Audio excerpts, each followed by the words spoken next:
Ephesians chapter 2.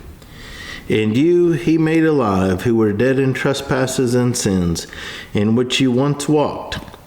according to the course of this world, according to the prince of the power of the air, the spirit who now works in the sons of disobedience, among whom also we all once conducted ourselves in the lusts of our flesh, fulfilling the desires of the flesh and of the mind, and were by nature children of wrath, just as the others. But God, who is rich in mercy, because of his great love with which he loved us, even when we were dead in trespasses, made us alive together with Christ. By grace you have been saved, and raised us up together, and made us sit together in the heavenly places in Christ Jesus, that in the ages to come he might show the exceeding riches of his grace and his kindness toward us in Christ Jesus.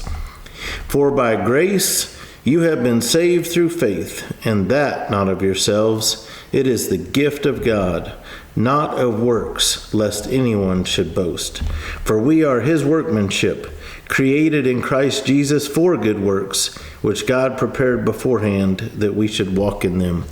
Therefore remember that you, once Gentiles in the flesh, who are called uncircumcision by what is called the circumcision, made in the flesh by hands, that at that time you were without Christ, being aliens from the commonwealth of Israel, and strangers from the covenants of promise, having no hope and without God in the world. But now, in Christ Jesus, you who once were far off have been brought near by the blood of Christ. For he himself is our peace, who has made both one and has broken down the middle wall of separation, having abolished in his flesh the enmity, that is, the law of the commandments contained in ordinances, so as to create in himself one new man from the two, thus making peace, and that he might reconcile them both to God in one body through the cross, thereby putting to death the enmity.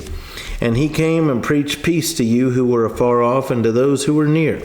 For through him we both have access by one Spirit to the Father.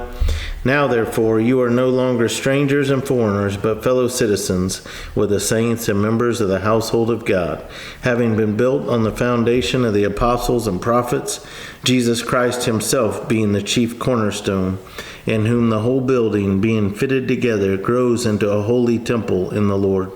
in whom you also are being built together for a dwelling place of God in the Spirit.